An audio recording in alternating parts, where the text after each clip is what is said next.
Archéologue du futur, pionnier du digital, poète en hexadécimal, je vous salue bien bas et je vous dis bienvenue dans Médiatique, votre émission dédiée au TIC que vous retrouvez, vous le savez maintenant, chaque jeudi de 18h à 19h sur les ondes de Radio Alger Chien 3.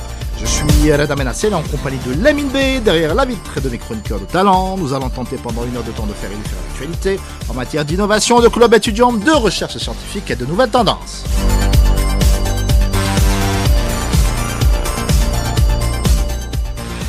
Et aujourd'hui, nous vous proposons une émission fil rouge spéciale IA à l'occasion de la journée de la radio, chapeautée par nos chroniqueurs Hatem Houssini et Hind Benranem, avec en guise d'invité le professeur Ahmed Gessoum, professeur à l'École nationale supérieure d'intelligence artificielle.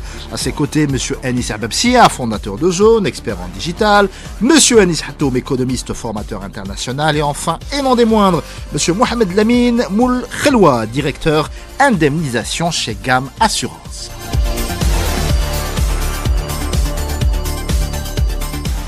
Et tout ça, bien d'autres choses encore, c'est dans Médiatique, l'émission qui vous amène à la découverte de la Terra Numérica, juste après ceci.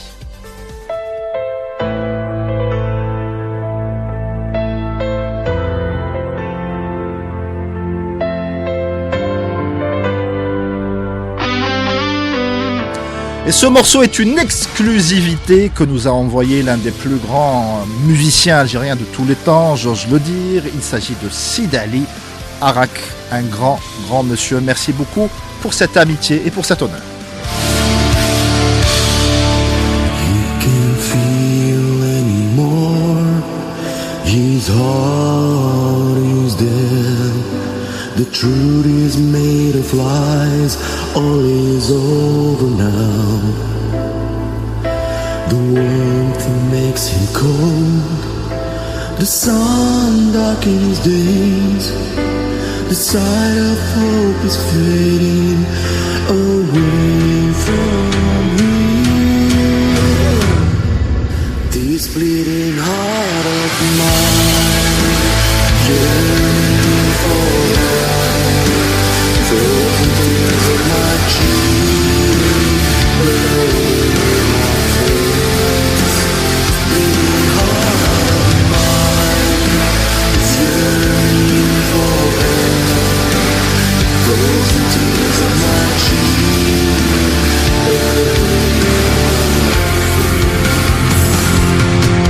I see the little child with arms wide open, hoping someone would hold you tight.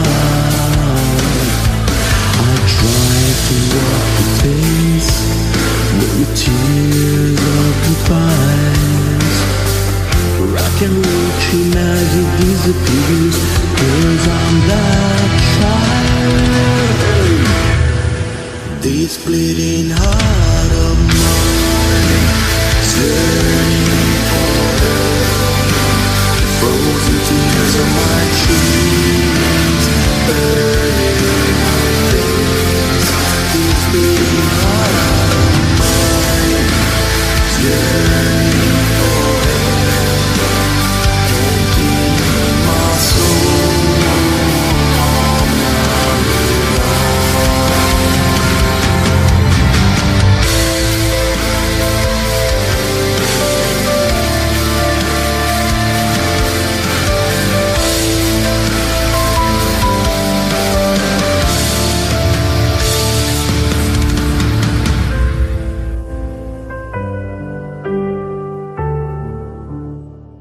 We are Hellcats and we like Mediatique.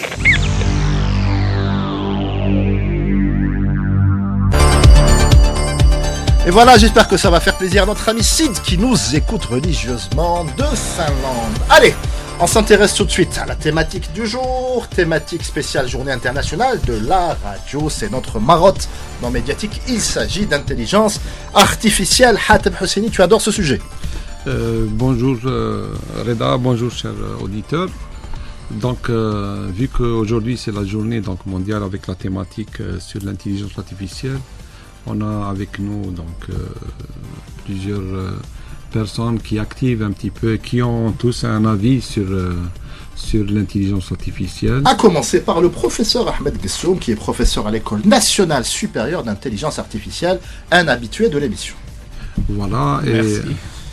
Professeur, et aussi donc on va parler un peu de l'impact de l'IA par rapport à l'économie, par rapport à... On a avec nous les gens de l'assurance. Absolument. Monsieur Mohamed Lamine Moul Khalwa, j'ai bien prononcé, Effectivement, oui. qui est directeur indemnisation chez un grand assureur algérien. Bonjour à vous et bonjour aux auditeurs d'Alger 3. Avec plaisir, on a aussi une pointure en matière d'économie qui nous vient de l'autre côté de la Méditerranée. Il s'appelle Monsieur Anis Hatoum. Il est à la fois économiste, formateur international, mais pas que. Oui, bonjour chers auditeurs, bonjour Reda, bonjour toute l'équipe. Donc ravi d'être parmi vous. C'est Bonjour. tout à fait réciproque. Et enfin, et non des moindres, la légende de Blida. Le fantôme de Hajarat al-Gatt en personne, le fondateur de Zone et accessoirement expert en intelligence artificielle. Il s'agit de Monsieur Anis Abeb Siga, à qui on peut donner un micro. Merci Reda. Évidemment, Hind Benradem, sans qui l'émission ne serait pas ce qu'elle est. Bonsoir. Merci Reda. Très bien, allez, on va commencer par quelques chiffres si vous le permettez. Selon un rapport de 2025 des Nations Unies, l'intelligence artificielle pourrait affecter jusqu'à, messieurs, dames, 40% des emplois dans le monde au cours de la prochaine décennie, ce qui transformerait profondément nos façons de travailler, d'apprendre et d'interagir. Dans le même temps, une enquête mondiale pilotée par l'UNICEF cette fois-ci a recueilli les réponses de plus de 330 000 jeunes de 181 pays. Que dit cette enquête ? Elle dit que de nombreux adolescents se sont encore peu, voire pas du tout, préparés à un avenir professionnel dicté par l'IA. Alors au-delà du marché de l'emploi, cette technologie soulève aussi des dilemmes importants. Comment protéger nos décisions personnelles et nos libertés dans un monde où des algorithmes influencent de plus en plus nos choix ? Et surtout, quelle est notre responsabilité collective à nous tous pour éviter que l'IA n'amplifie les inégalités existantes entre pays, générations ou niveau de compétences? La question est pour vous, professeur. Merci Reda Menassel. Bonsoir tout le monde et toutes les auditrices et les auditeurs d'Alger 3.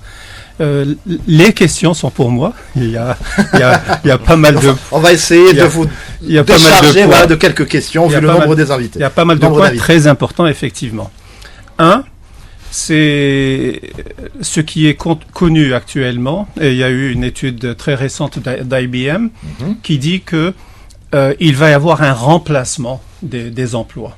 Ah, ils ont utilisé le mot remplacement. Remplacement.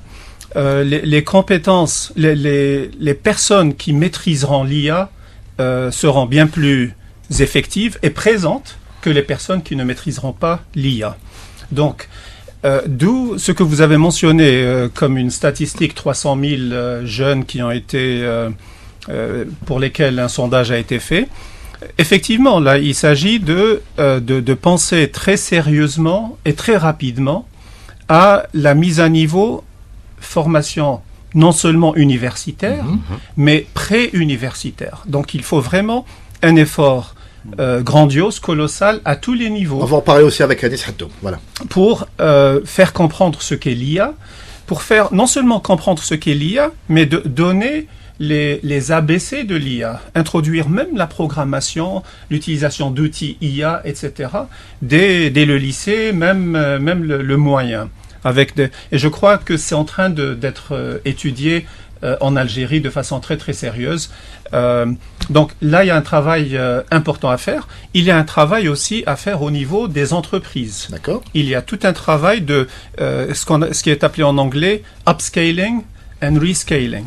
Donc il s'agit de mise à niveau et parfois de reconversion des compétences. Il faut introduire l'IA. Si on fait de la mécanique, si on fait de l'agriculture, si on fait de la santé, si on fait si on est dans n'importe quel secteur économique, il s'agit d'outiller ces utilisateurs-là. Nous n'avons plus le droit de les laisser perdre leur job, leur existence d'ici 5 ans ou peu. Donc, il y a beaucoup de questions. Pas se résigner à la fatalité, en fait. Absolument. Mais il y a beaucoup de travail. Il faut tout un programme pour en ce sens-là. Alice. Alors, Que t'inspirent ces chiffres justement? Ils font je- froid dans le dos aussi. Hein. qui font très froid dans le dos. Je me permets de raconter une anecdote très rapidement, qui est dans la continuité de ce que disait le professeur Guissom. Quand on avait commencé notre aventure entrepreneuriale il y a 10 ans, on sentait chez nous en tant que ce qu'on appelle digital native, ça veut dire j'ai une nouvelle génération très à l'aise avec les réseaux sociaux, etc. Qui ont grandi avec. On a grandi avec ça. Donc, on sentait une sorte d'avantage compétitif naturel par rapport à d'autres concurrents qui étaient là depuis 10 ans, 20 ans avant nous. Et donc, cette aisance, familiarité naturelle avec Ce edge. ce edge. On parlait de digital à l'époque, c'était très tendance. Et on est très content d'avoir cet avantage, ce pas en avant. Aujourd'hui, une discussion que j'ai avec mes collaborateurs, c'est qu'on commence à ressentir ce désavantage par rapport à des générations qui ont compris comment toute cette vague de nouveaux outils IA est en train d'être adoptée partout à travers le monde, est en train d'être exploitée aujourd'hui dans le monde de l'entreprise. Et donc, moi, ce que j'essaie d'expliquer à mes équipes, c'est que on a intérêt à nous auto-former, à nous déformer et à nous reformer sur l'utilisation et la maîtrise des nouveaux outils si on n'a pas envie que ce qui est arrivé à nos concurrents il y a 10-20 ans Qu'on devienne obsolète. nous arrive. Exactement. Et on commence à le devenir. Mais cette crainte, pardon, Anis, se traduit comment? C'est-à-dire, qu'est-ce qui te fait peur? Qu'est-ce qui t'interpelle? Et alors, exemple très pratique. Aujourd'hui, on a essayé d'imposer cette formation sur les outils IA à nos équipes. Et aujourd'hui, exemple, on arrive à faire produire une vidéo promotionnelle pour un client en moins de 24 heures avec un seul élément. C'est-à-dire un seul artiste bien formé sur les outils arrive à produire ce qu'on faisait avant avec des équipes de 4 à 6 personnes sur 2 semaines. Carrément. Carrément. Ça veut dire que c'est... Avec le même rendu, la même qualité? Je dirais peut-être mieux. Parce que des fois, même l'IA nous permet d'upscaler la qualité de certains rendus visuels qui étaient plus ou moins moyens. Donc on arrive à faire sortir franchement des résultats qui sont à condition, et pour l'instant, ça ne remplace pas automatiquement à 100% les personnes, mais on arrive à faire beaucoup mieux, avec beaucoup moins de moyens et beaucoup plus rapidement. Et ça, c'est un avantage compétitif. Si on ne le maîtrise pas, on va commencer à voir d'autres concurrents le proposer des produits à beaucoup moins cher, plus rapidement. Et donc, on a intérêt à être à jour sur ça. Et la question que je pose à chaque fois, après on va switcher vers nos amis des assurances, quid de l'uniformisation du contenu? Si tout le monde utilise les mêmes outils, avec souvent les mêmes prompts, en direction du même public, est-ce qu'on risque pas d'avoir tout simplement les mêmes publicités, les mêmes vidéos, que tout le monde copie tout le monde en fait? Complètement. Alors, moi, ce qui faisait à la base mon intérêt sur les outils IA, c'est que par défaut, moi, je ne suis pas du tout de formation informatique, marketing. Je sais que tu rêvais d'écrire des livres. J'en rêve toujours. C'est ma formation de base. Donc moi, ma formation de base, ma compétence de base, c'est l'écriture. Et donc, cet exercice de prompting et de discussion avec l'outil IA, j'ai toujours trouvé fascinant. Je continue à le trouver fascinant. Et je continue à croire que peut-être la compétence qui restera la compétence peut-être la plus valuable, c'est cette capacité à avoir une sorte de singularité dans les idées et de savoir les exprimer et les poser. Après, on est naturellement face à des modèles de langage qui sont des modèles statistiques et donc on a beau être créatif, on se heurte à un moment donné à une sorte d'uniformité comme tu le disais. Et ce sont peut-être les limites de l'IA. Ce sont peut-être les limites de l'IA et peut-être qu'on peut en reparler avec le professeur après, mais il y a d'autres formes de limites dont on commence à entendre parler. C'est le fait que tous ces modèles d'IA à travers le monde consomment une quantité tellement astronomique d'énergie, donc on commence à se demander est-ce que c'est vraiment sustainable, est-ce que c'est tenable sur parce que les modèles deviennent de plus en plus... Il y a une étude récente de l'Union européenne qui parle d'1 tiers de la production énergétique de l'industrie. Tout à fait.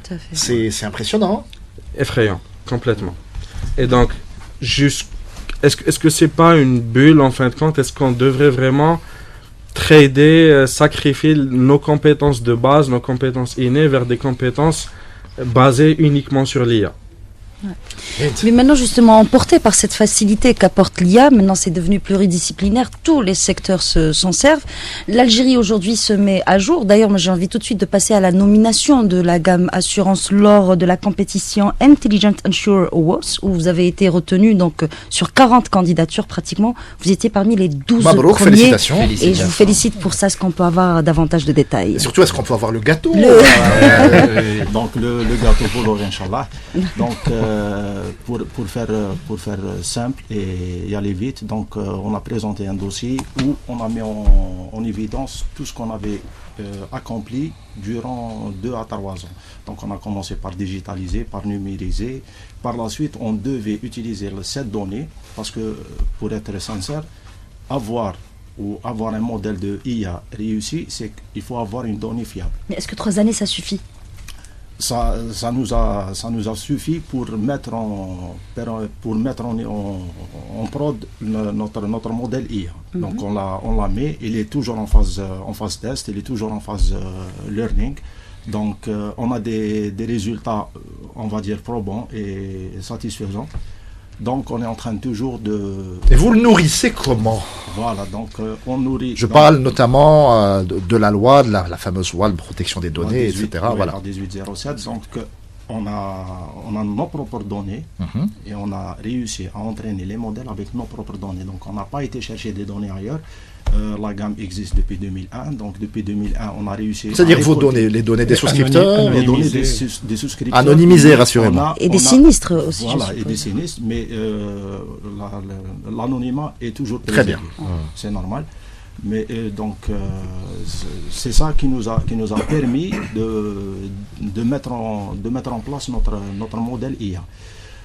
Pour être bref, donc on a vu parce que la gamme assurance, elle a été acquise par un nouveau propriétaire. Donc on a cherché réellement. On a pratiquement décortiqué nos process, on a essayé de voir là où ça coince, là où ça met Vous êtes auto-audité en fait. Voilà, on s'est auto-audité et on a pratiquement étudié les SLA, on a étudié les process point par point, et là où on trouvait des couacs, où il y avait des prolongements de délai, donc par exemple, pour l'expertise, par exemple les expertises des véhicules, on a été vers une APIisation avec un de nos partenaires expertise. Pour tout ce qui est automatisation, donc on a sollicité, on a fait appel à la RPA. C'est le Robotic Process. L'assuré aujourd'hui ressent ces facilitations. Justement, donc maintenant, quand on voit, et par exemple quand on fait des statistiques ou des sondages, on voit que le taux de satisfaction client il est important. On a réussi, grâce à ces outils, de pratiquement avoir une cadence de règlement plus de 20 à 25%. Donc sincèrement, c'est encourageant. On est au début, certes, mais... C'est un long process. C'est un long process, mais pratiquement, quand on voit, pratiquement on est à 60 à 70% d'accomplissement sur cette... Et par rapport justement, ce qu'on sait dans la littérature, c'est qu'on utilise beaucoup dans les assurances l'IA pour les fraudes, pour éviter les fraudes, oui. pour définir les tarifs, donc la tarification. Est-ce que vous utilisez ces... Justement, le modèle, moi j'aime pas le mot fraude, parce que nous, l'IA, elle a été faite, elle a été mise en place justement pour faciliter le règlement des assurés. Des litiges, voilà, enfin des assurés. On n'est pas encore au litige. On est encore copains. Voilà, on est encore copains. Donc c'est ça, donc pratiquement un sinistre en 2021 par exemple, prenait dans les 27 jours pour qu'il puisse être indemnisé. Actuellement, je suis fier de dire qu'on a réglé des sinistres le jour même. Excellent, ça. Donc c'est pour ça que c'est un outil, je parle sous le contrôle de M. Gussoum, déjà l'IA c'est un outil d'aide à la prise de décision. Donc elle nous aide.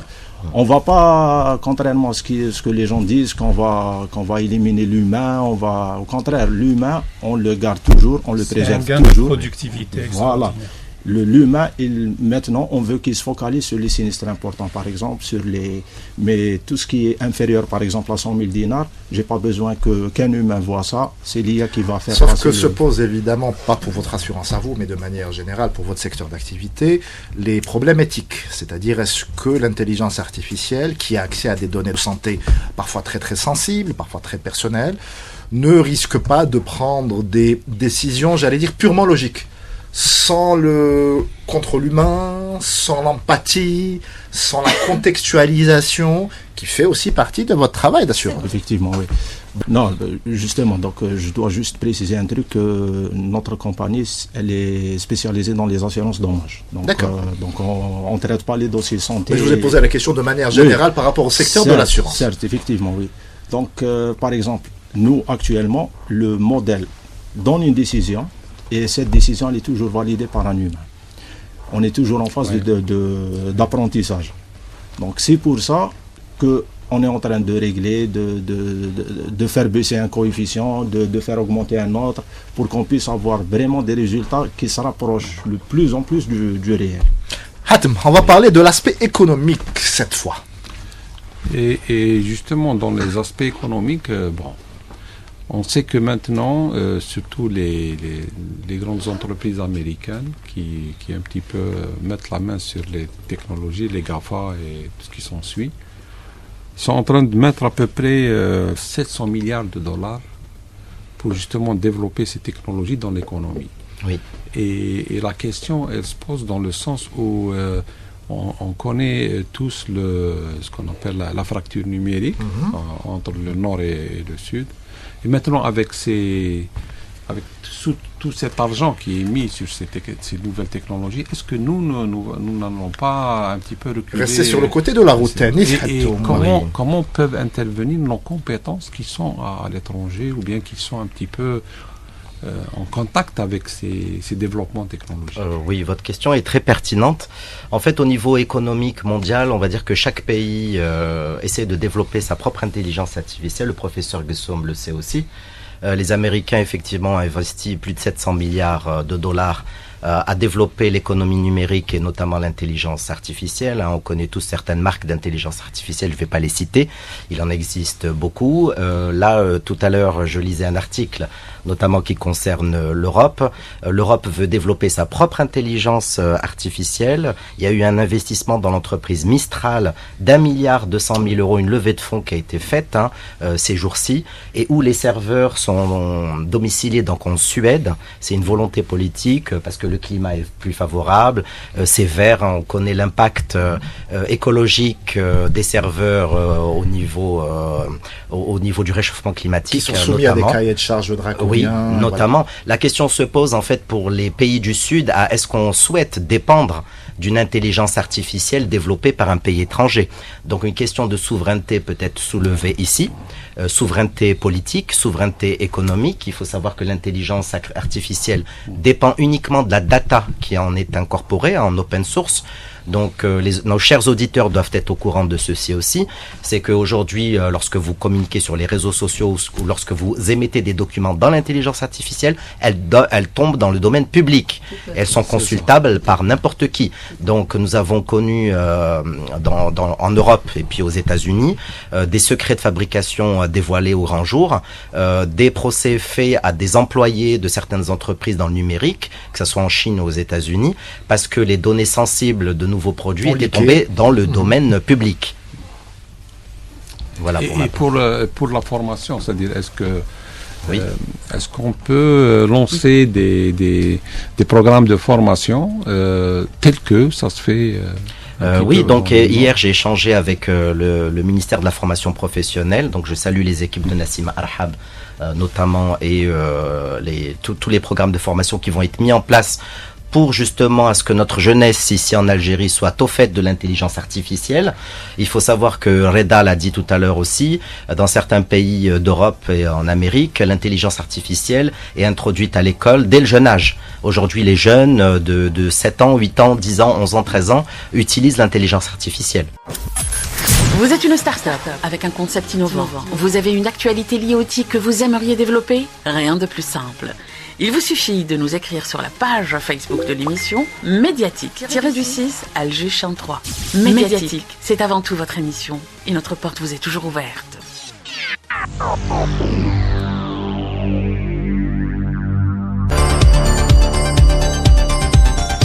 Effectivement, vous pouvez nous contacter sur la page Facebook de l'émission Médiatique-Alger Champ 3 et Hind Benranem se fera un plaisir de vous répondre personnellement. Quelle lourde responsabilité. Voilà, tout à fait. Tu avais d'ailleurs une question à poser.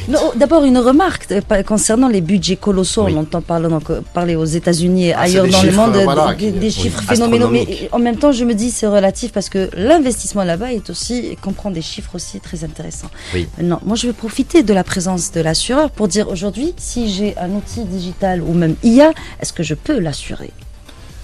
Donc, moi, je pense que dans le domaine des assurances, tout est assurable. Il faut juste qu'on définisse ça avec nos amis actuels pour qu'on puisse déjà le tarifier. Donc, c'est-à-dire j'ai une application, un logiciel, j'ai un code, au fait quelque chose de très virtuel. Comment vous allez l'estimer cette police d'assurance? Bon, certainement, c'est bon pour qu'on puisse déjà tarifier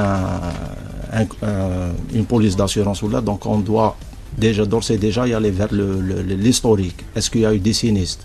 Ils ont coûté combien? Pour qu'on puisse déjà avoir un tarif qui va couvrir l'ensemble du préjudice.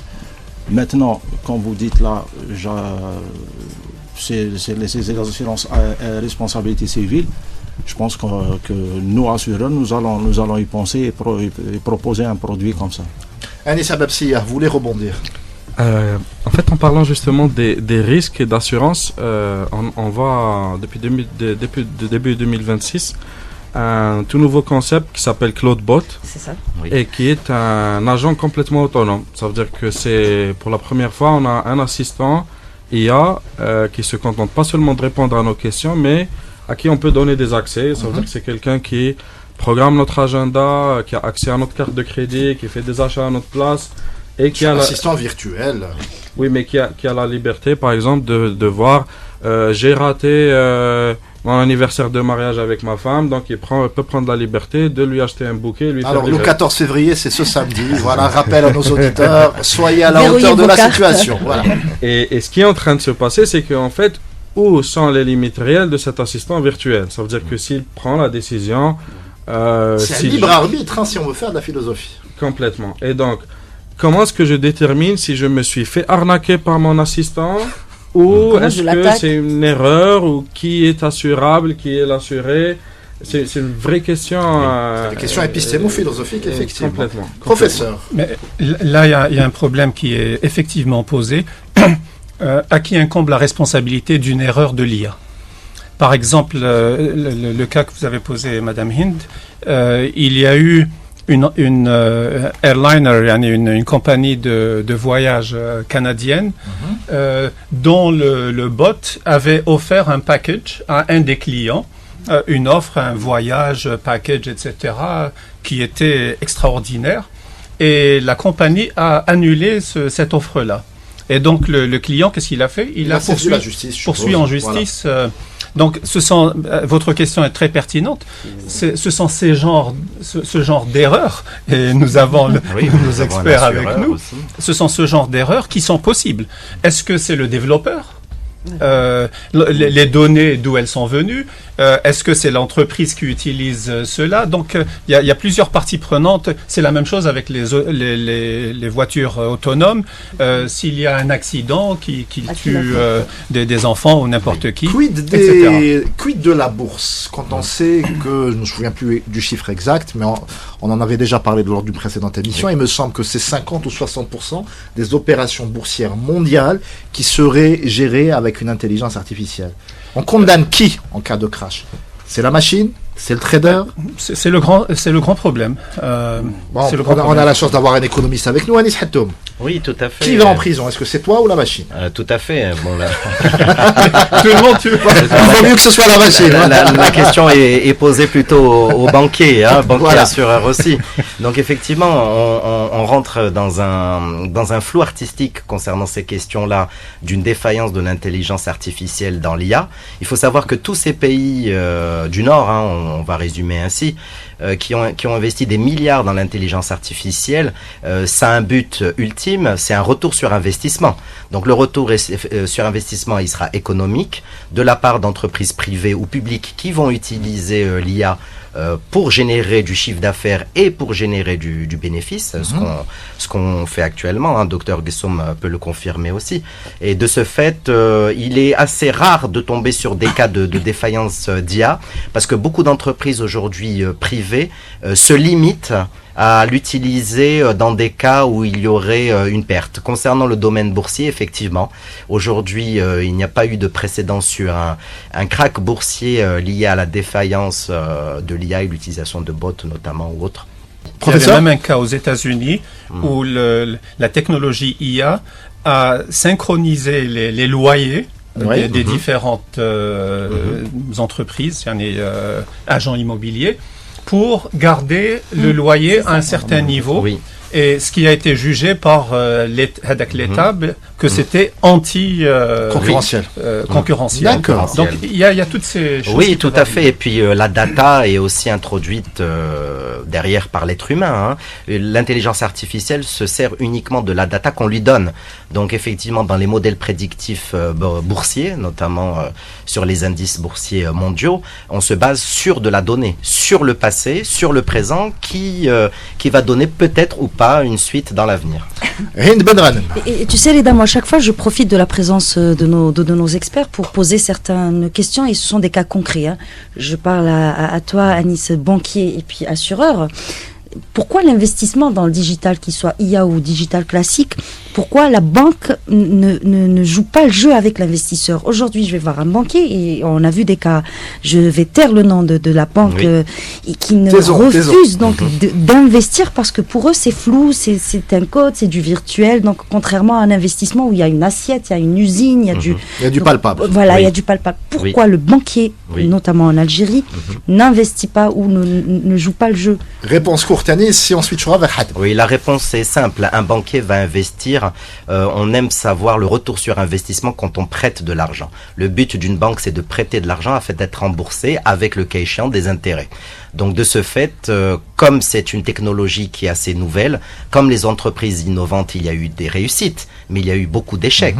On peut rappeler un chiffre, 30% des startups au bout de 2 ans restent en vie. Oui, même d'autres industries, c'est la même chose. Et donc, oui, d'autres industries, c'est autre chose, mais le banquier aime bien investir dans ce qu'il connaît, dans ce qui a du recul, afin de pouvoir rembourser l'emprunt qui a été fait auprès de cette entreprise privée ou un État. Donc les milliards aujourd'hui qui sont levés par les grandes entreprises qui développent l'intelligence artificielle. C'est la crainte de la bulle. Oui, elles sont faites auprès d'investisseurs privés, business angels, des fonds européens, par exemple, de la Banque centrale européenne, etc. Aux États-Unis aussi, la Federal Reserve a investi aussi beaucoup dans l'économie numérique. Donc voilà pour répondre à ta question. Hatem Hussini.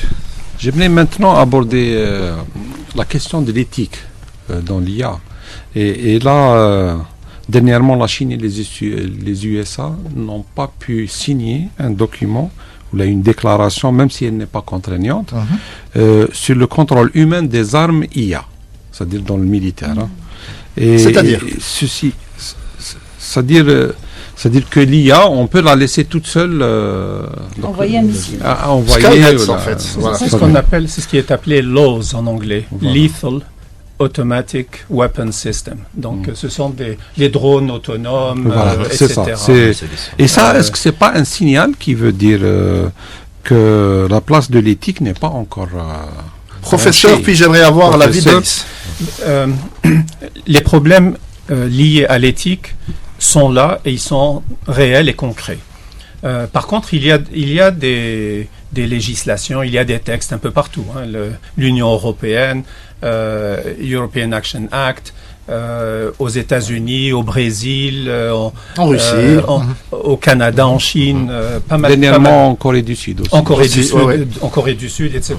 Donc tout le monde, l'UNESCO avait aussi une charte. D'ailleurs, j'avais participé au débat de l'UNESCO, aux représentants de l'Algérie, sur l'aspect éthique. Pas mal. Et la question il y avait un grand débat.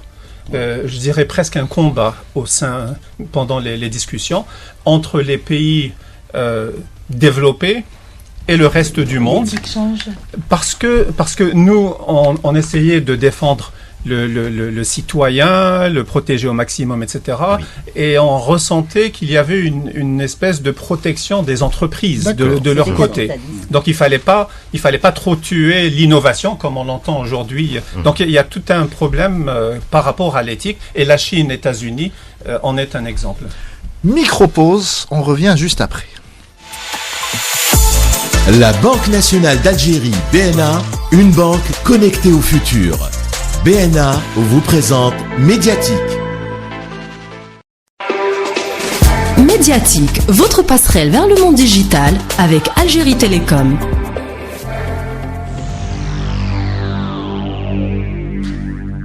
18h42 sur les ondes de Radio Algérie 3. Nous continuons notre passionnante conversation à l'occasion de la Journée internationale de la radio. Nous parlons d'intelligence artificielle. Notre fil rouge, Anis Abebsi, à ta réponse au professeur Guessou.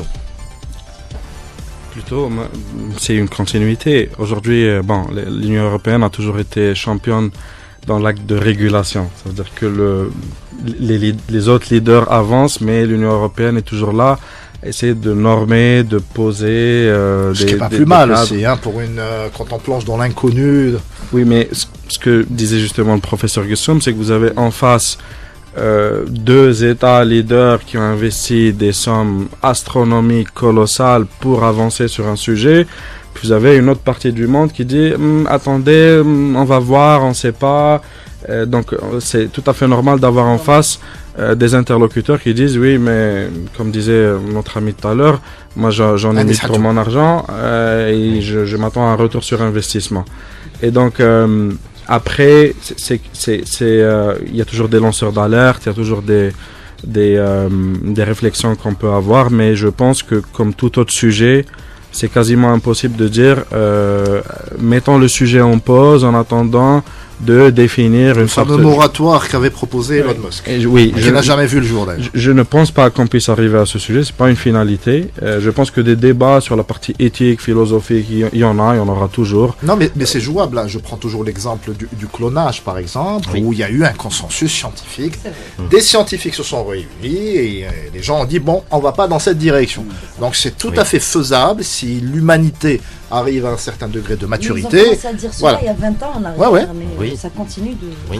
D'ailleurs, je pense que on est dans cette lignée de régulariser tout et tout. Pourquoi ? Parce que, exemple, Elon Musk, maintenant, il est en train de dire je vais essayer de mettre des serveurs dans l'espace. À votre avis, qu'est-ce qui est intéressant de mettre des serveurs dans l'espace ? C'est justement la température déjà. Oui. Mais il y a aussi la réglementation. Il n'est pas régi à la réglementation mais l'espace est très régi par des règles très sévères aussi. On ne peut pas faire n'importe quoi. Si je peux ajouter à cela, c'est que on sait depuis la venue du nouveau président américain, le cap a complètement changé au niveau des États-Unis. Là, il s'agit de libérer l'initiative, libérer les entreprises IA en particulier, contrairement à ce que l'Europe fait. Je ne pense pas que c'est une hésitation européenne, c'est plutôt une espèce de prudence, d'interrogation. Ils savent ce qu'ils veulent. Bon, dernièrement, il y a eu des déclarations du président français, entre autres, etc., disant, libérons un petit peu, il ne faut pas trop... je suis tout à fait d'accord. Mais ils sont conscients qu'il ne faut pas complètement geler l'initiative en IA. Par contre, les États-Unis, le président américain l'a dit clairement, il faut complètement libérer l'initiative. Est-ce que parce que lui, il a une personnalité extravagante ou parce que réellement, c'est la décision qu'il faut prendre ? C'est une vision libéraliste de l'économie. Qui est la sienne depuis toujours. Américaine, oui. Maintenant, ce n'est pas qu'un produit lambda. Et l'impact de cette technologie, on le voit, ça nous touche tous, hein, quel que soit notre domaine d'activité, notre métier, etc. D'où les réserves, d'où les questions philosophiques qu'on est en droit et en devoir surtout de se poser. Hind, Je reviens moi à l'assurance. il reste 12 minutes d'émission. Voilà. Est-ce que vous êtes les seuls aujourd'hui où vous avancez réellement sur le dossier IA dans les compagnies d'assurance ou vos confrères font tout autant pour le citoyen algérien? Bon, à ma connaissance, donc, pratiquement on est les seuls à Ah non, il y a une autre assurance. On ne citera pas. Voilà, Vous êtes deux. Oui, on a mis en lumière l'IA et on commence à récolter les fruits de l'IA. Pour les autres, pour les confrères, sincèrement, je saurais vous le dire s'ils ont mis une IA en application. Peut-être que votre stratégie sera un prototype à suivre. Certainement. Donc, nous, on a déjà dit qu'on pouvait partager avec nos confrères. Donc, Très bien, bien sûr. On parlait tout à l'heure et on ne s'est pas arrêté dessus sur l'éventualité de la création d'une intelligence artificielle 100% algérienne. Alors, on a fait des émissions autour de ça avec des experts qui étaient pour, d'autres qui étaient un peu réticents, d'autres voyaient le côté gargantuesque du projet qui serait un gouffre financier parce qu'encore une fois créer une intelligence artificielle c'est pas mettre des prompts ou la customiser ChatGPT pour répondre à nos besoins, c'est vraiment from scratch à partir de rien. Exactement. Et ça demande des ressources, du temps que l'Algérie n'a pas forcément ou n'a peut-être pas envie d'aller dans cette direction. Où est-ce que vous vous situez dans ce débat autour de la table? Je commence par le professeur, je switch vers Anis, puis l'autre Anis avec 2 SE, et enfin on terminera par les assurances. Ok. Il faut réfléchir en termes de souveraineté nationale. Oui. Mon collègue en parlait tout à l'heure. Et je voulais justement rebondir parce qu'il y a des efforts, et il faut le dire. Il y a des efforts qui sont consentis en termes de data center. On sait qu'il y a au moins 5 data centers qui ont été lancés, dont un à Oran, basé IA, le projet à Constantine, celui de Mohammedia, Blida, etc. Mais, comme vous le dites, la création d'une IA, j'entends par là une espèce de ce qui est appelé large language model, donc les grands modèles de langage comme ChatGPT, Gemini et autres. ZGPT, voilà. Voilà, des ZGPT. Je prends 10% sur le nom, hein, voilà, si j'avais quelqu'un. Mais c'est coûteux. L'Arabie Saoudite l'a fait avec Allam. Le Qatar l'a fait avec Fanar et d'autres pays. Donc, qui ont développé, de notre région, qui ont développé des LLM. C'est coûteux, mais ça leur donne la liberté de contrôler les données. Donc, si on a des data centers et le dispositif national maintenant de la gouvernance des données qui a été décidé il y a 2 jours ou là, tout ça c'est extrêmement important. Mais je pense que quand il s'agit d'une stratégie nationale, quand il s'agit d'une souveraineté nationale, quand il s'agit d'une vision nationale, je pense que mettre quelques milliards de dollars si nécessaire, je ne pense pas que ce sera un coup faramineux. Anis, qu'en penses-tu? C'est clair que l'Algérie a fait le choix de la souveraineté, de l'autonomie, de l'indépendance. Après, en même temps, je pense qu'il faut aussi être réaliste. Est-ce qu'on parle de quelques milliards de dollars ou est-ce qu'on parle de centaines de milliards de dollars ou de trillions de dollars? Pour quelle retombée économique? Et pas que économique, c'est comme disait le professeur, oui, c'est une question de souveraineté et donc l'impact sera transversal, même en matière d'éducation, en matière de gouvernance. C'est clair, mais la question, est-ce qu'on le veut? Bien sûr qu'on le veut. Est-ce qu'on a les moyens de construire quelque chose de sérieux, tout seul? La réponse n'est pas à mon niveau, mais je donne un exemple simple. La France, elle a un modèle, elle a un champion national qui est Mistral. Oui. Mais même si la France essaye de le présenter comme une sorte d'acteur sérieux, de solution européenne sur l'échiquier mondial réel entre les infinitésimal. Exact, entre les modèles open source chinois qui apparaissent chaque semaine et les Gargantua aux États-Unis, Mistral, ça reste un très très très petit joueur. Avons-nous les moyens de faire mieux? Peut-être. Encore une fois, la question, au niveau des décideurs, j'imagine qu'il y a d'autres paramètres que nous n'avons pas. Alors, je vais vous donner... Anis Hatoum, pour l'aspect économique, oui, est-ce que ça vaut le coup de se lancer dans ça pour l'Algérie? Je vais vous donner mon avis en tant qu'économiste et banquier. En fait, cette question-là de souveraineté, elle est très importante. Aujourd'hui, il faut le savoir.